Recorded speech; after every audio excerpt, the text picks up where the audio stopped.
Buen día y bienvenidos al programa de hoy. Vamos a tocar un tema muy difícil y un poco controversial, que es la muerte en el catolicismo. Comenzamos. Y bueno, este tema me vino a la mente después de estar platicando con una conocida y ya me había comentado hace varios días que tenía un familiar que estaba en el hospital y en el área de coronavirus del hospital. Le había preguntado en aquel día que si esta persona era católica, me dijo que sí, y hoy me encuentro con esta persona otra vez y me dice que ya falleció el paciente.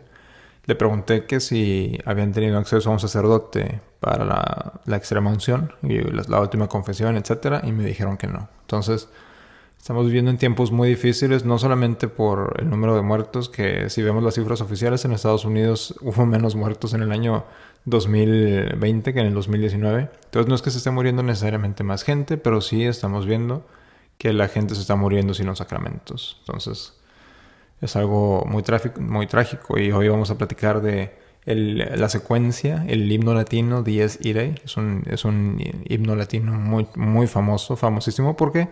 Porque se cantaba en todas las misas funerales antes del concilio. Entonces, ya después se dijo, no, el Dies Irae no es ecuménico, es un himno muy feo para nosotros, que ya no creemos muchos, ya no creen ni siquiera en el infierno. Entonces se le quitó y no se reemplazó con nada. Entonces vamos a hablar del himno Dies Irae y también vamos a hablar de la extrema unción. Y bueno, como les mencionaba, el himno latino Dies Irae es un himno muy tradicional. Se cree que se compuso en el siglo XIII. Y bueno, la palabra Dies Irae significa Día de la Ira, traducido al español. Normalmente en latín los cantos o los himnos se conocen por las primeras 2 o 3 palabras con las que comienzan. Y bueno, este es el texto de la traducción del Dies Irae. No se los voy a leer en latín, porque ni siquiera yo lo entiendo, pero vamos a ver la traducción al español. Día de la ira, aquel día en que los cielos se reduzcan a cenizas, como testigos el rey David y la Sibilia. Cuánto terror habrá en el futuro cuando el juez haya de venir a juzgar todo estrictamente. La trompeta, esparciendo un sonido admirable por los sepulcros de todos los reinos, reunirá a todos ante el trono. La muerte y la naturaleza se asombrarán cuando resucite todo lo creado para que responda ante su juez. Aparecerá el libro escrito en que se contiene todo y con el que se juzgará al mundo. Así cuando el juez se siente, lo escondido se mostrará y no habrá nada sin castigo. ¿Qué diré yo entonces, pobre de mí? ¿A qué protector rogaré cuando apenas el justo esté seguro? Rey de tremenda majestad, tú que a los justos salvas de corazón, sálvame fuente de piedad. Acuérdate, piadoso Jesús, de que soy la causa de tu calvario, no me pierdas en este día. Buscándome te sentaste agotado, me redimiste sufriendo en la cruz, no sean vanos tantos trabajos. Justo juez de venganza, concédeme el regalo del perdón antes del día del juicio. Grito como un reo, la culpa enrojece mi rostro. Perdona, Señora, a este suplicante. Tú que absolviste a Magdalena y escuchaste la súplica del ladrón, me diste a mí también esperanza. Mis plegarias no son dignas, pero tú, al ser bueno, actúa con bondad para que no arda en el fuego eterno. Colócame entre tu rebaño y sepárame de los machos cabríos, situándome a tu derecha. Refutados los malditos arrojados a las llamas voraces, hazme llamar entre los benditos. Te lo ruego, suplicante de rodillas y el corazón acongojado. Casi hecho cenizas, hazte cargo de mi destino. Día de lágrimas será aquel renombrado día en que resucitará del polvo para el juicio el hombre culpable. A ese, pues, perdónalo, oh Dios, Señor de piedad Jesús, concédeles el descanso. Amén.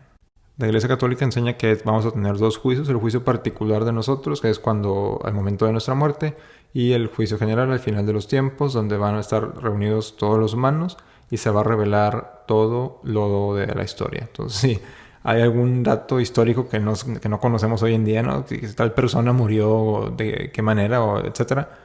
El día del juicio general lo vamos a saber. Se va a revelar todo para que los justos que no tuvieron obras grandiosas a los ojos de los hombres, pero sí ante los ojos de Dios, sean reconocidos en justicia. Y para que los malos, y que a veces se cree que los hombres de mucha fama son buenos, pero en ese día se va a revelar los que sí fueron buenos y los que verdaderamente fueron malos. Y ahora nos vamos al sacramento de la extrema unción. Y el Catecismo Romano nos enseña lo siguiente: la admonición de la Escritura: en todas tus obras acuérdate de tus postrimerías y no pecarás jamás. Es una clara invitación a meditar con frecuencia sobre la realidad de la muerte. Y como el sacramento de la extrema unción está íntimamente ligado con aquel día supremo, fácilmente se comprenderá que debe hacerse objeto de constante meditación. no solo para conocer las misteriosas verdades del más allá, sino también para que el recuerdo de la muerte sirva de freno eficaz a nuestras malas tendencias. Ello servirá además para hacernos menos amarga la esperanza de la misma muerte y para excitar con nosotros un vivo sentimiento de gratitud al Señor que quiso frecuentarnos con el bautizo, da entrada a la verdadera vida y quiere hacernos más fácil y expedito el camino de la eternidad en el sacramento de la extrema unción. Y hay una frase que San Santiago menciona en su epístola, y ahora acerca de que se refiere a la extrema unción, pero no hay que creer que fue instituida por un apóstol, sino que como creemos los católicos, los sacramentos fueron instituidos por Cristo. Entonces, sin lugar a duda, tenemos que creer y creemos como católicos que este sacramento de la extrema unción fue instituido por Cristo y por una razón. Y claro, como enseña la Iglesia Católica, el ministro del sacramento es solamente un sacerdote. No puede ser, por decir, que se esté muriendo una mujer y que haya ahí un laico ahí al lado, ¿no? La extrema unción, no. Tiene que ser un sacerdote.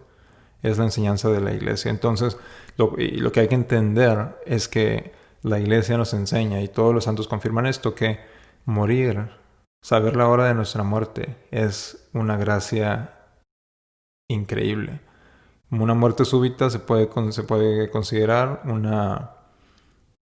un evento malo en nuestras vidas. Entonces, por eso es que el sacramento es tan importante. Entonces, por eso como católicos no decimos, oye, pero ¿qué tal de los que tuvieron una muerte súbita? Bueno, siempre hay que estar preparados para la muerte. Entonces, si uno está yendo a confesión mínimo una vez a la semana, o está yendo, o a lo mejor más seguido, o a lo mejor 2 veces al mes, etcétera, siempre lo más probable es que vaya a estar preparado para la muerte porque nos puede llegar en cualquier momento. Ahora, si vivimos en una ciudad donde hay sacerdotes, sí faltan sacerdotes y hay una crisis de vocaciones, pero a final de cuentas hay sacerdotes. ¿Por qué no se está dando la extrema unción a los enfermos?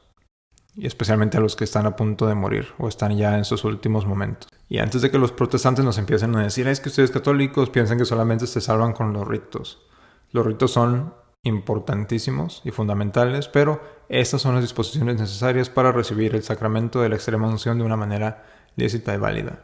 Debe cuidarse con la mayor diligencia que nadie en el enfermo pueda ser obstáculo a la gracia del sacramento. Número 1. Y como a ella se opone el pecado mortal, fue siempre constante costumbre de la Iglesia anteponer a la extrema unción la administración de la penitencia y de la Eucaristía.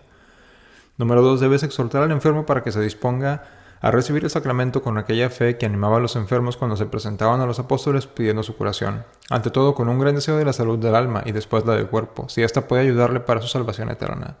No puede dudarse que Dios está dispuesto a escuchar las santas y solemnes oraciones recitadas por el sacerdote, no en nombre propio, sino en nombre de la Iglesia y del mismo Jesucristo. Exhórtese por fin al enfermo para que quiera recibir con piadosa fe y vivos sentimientos de religión el sacramento apenas se avecine el momento de la más recia lucha y empiecen a faltarle las energías morales no menos que las físicas. Nos enseña la Santa Iglesia que el momento de nuestra muerte es cuando más dura se pone la lucha contra el pecado y contra nuestro enemigo mortal, el demonio. Por eso es una de las muchísimas razones por la que es fundamental tener recurso a este sacramento cuando se esté cerca de la muerte. Yo me imagino que cualquier sacerdote debe tener unas historias muy profundas de gente enferma y a punto de morir que hasta cierto punto hayan sido católicos toda la vida, se rehúsan a besar el crucifijo a la hora de la muerte. Y es algo muy triste, pero es claro. Estas historias nos dejan en claro que es la hora de la muerte es el momento más importante de nuestras vidas. Después del bautizo que nos incorpora a la gracia de Cristo, pero la hora de nuestras muertes es el momento más importante. Porque así como hubo un pecador que se puede convertir al momento de su muerte, puede que haya gente que haya vivido vidas de santos que al momento de su muerte, por alguna manera, de alguna razón, le den la espalda a Cristo y terminen en el infierno. Entonces esto es lo que siempre hay que tener en mente. Y ahora especialmente en estos tiempos de coronavirus, que a la gente no se le está permitiendo ni siquiera tener a familia mientras mueren. Yo no veo de una manera humana en la que puedan tener la caridad de que no se les permita ver a nadie de su familia, de morir solos, casi solos, o solos en muchos casos, y morir con una caridad a Dios. Es muy difícil, es muy complicado, y son en momentos como estos cuando escuchamos noticias o que nos cuentan familiares que murieron sin el sacramento de la confesión, de la Santa Eucaristía, de la última, de la vida de nosotros, y sin el sacramento de la extrema unción es algo sumamente trágico, y la verdad yo no veo cómo puede haber obispos que se digan que tengan fe y puedan permitir esto. Y bueno, llegamos al final del capítulo de hoy. Fue un capítulo, es un tema duro, es muy pesado, pero sí nos debe doler mucho el corazón cuando escuchamos que la gente se muere no solamente sola, no solamente súbitamente, pero sino que se mueren en los hospitales en estos días y no se les permite ver no solamente no a su esposo, a su esposa, a sus hijos, pero a un sacerdote, que es lo más importante. Entonces, cuando nos estemos muriendo, si tenemos la oportunidad de, en los últimos minutos de nuestras vidas, de ver a un sacerdote o ver a parte de nuestra familia, siempre hay que escoger el sacerdote. ¿Por qué? Nos va a ayudar, nos va a dar la gracia para enfrentar la última batalla contra el demonio, la más importante de nuestras vidas. Mi nombre es Alberto, viva Cristo Rey y Ave María.